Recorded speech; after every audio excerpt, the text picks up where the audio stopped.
60년 만에 가장 뜨거운 선거다. CNN에서 이번 대선을 두고 이렇게 이야기했습니다. 부동층과 경합주 변수로 막판까지 양측이 박빙의 승부를 이어갔는데 결국 트럼프 2기 시대가 열리는 것으로 정리되는 것 같습니다. 미국 대선 이야기 총 정리해 보겠습니다. 차두현 아산정책연구원 수석연구위원 나오셨습니다. 안녕하십니까? 네, 안녕하십니까? 네, 위원님. 미국 내 정책은 물론 또 미국의 대외 정책 방향을 앞으로 이제 4년 동안 결정하게 되는데 앞으로 한미 동맹 기조는 좀 유지될 것으로 전망이 되는데 미국의 비핵화 목표 등에 대한 그런 대해서는 어떻게 좀 변화가 있을 것으로 보십니까? 네, 장기적인 목표로서의 비핵화는 여전히 유지가 될 겁니다. 그걸 아마 명시적으로 얘기를 하지 않아도 만약에 이거 자체를 포기하게 되면 NPT 체제, 그다음 핵확산 금지 조약 체제가 무너지는 거예요. 그런데 가장 우선순위를 둬야 될 것이 어떤 거냐? 여기에 대해서는 이제 북핵 위협에 대한 억제겠죠.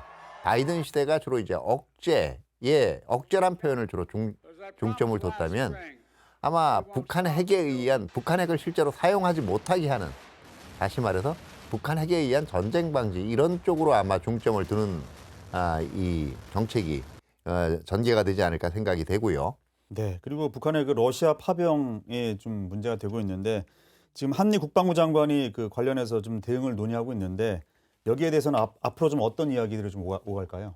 트럼프 대통령 당선인이 승리 연설을 통해서 했던 것이 전쟁을 끝내겠다라는 거거든요. 이 전쟁을 끝내겠다라는 거는 다분히 우크라이나 전쟁을 얘기를 한 거고, 선거운동 기간 중에도 자기가 집권을 하면 24시간 내에 끝내겠다라고 얘기를 한 적이 있어요. 그렇기 때문에 이 우크라이나의 젤렌스키 대통령한테도 강력하게 지금 미국의 조건을 받지 않으면 더 이상 지속적인 지원을 하지 않겠다라는 걸 압력 수단으로 해서 지금 전쟁 종전에 나설 가능성이 있고요. 이렇게 되면 지금 우크라이나에 대한 북한의 병력 이 투입이라든가 아니면 우리나 이제 나토 회원국들 사이에서 나오고 있는 우크라이나 추가 지원에 대한 문제들이 영향을 분명히 받을 수가 있죠.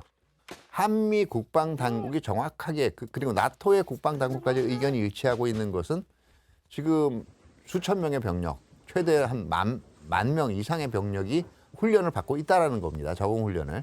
만약에 북한군 투입 사실이 이게 거의 사실로 증거가 축적이 된다면 이거는 명백한 북한의 전쟁 개입이기 때문에 우리라든가 미국 그리고 나토 회원국들도 이에 따라서 우크라이나에 대한 지원을 늘리든지 하는 방안을 기존까지는 강구를 하고 있었거든요.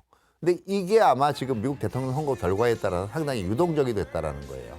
지원 자체가 지금 조금 규모가 줄거나 당초보다 아니면 중단 경우에 따라서는 급속히 이제 지금 축소될 수도 있고요. 지금의 강제 병합한 지역을 그대로 기정사실화하는 상황에서 정전 협상이나 종전이 이루어지면 북한군이 더 이상 필요가 없어지는 거예요. 파병의 문제들도 또 조금 복잡한 양상으로 들어서게 됩니다. 그렇기 때문에 이건 앞으로 상당히 많은 변수가 있을 거예요. 네, 지금까지 차두현 아산정책연구원 수석연구위원과 함께 이야기 나눴습니다. 오늘 말씀 감사합니다. 네, 감사합니다.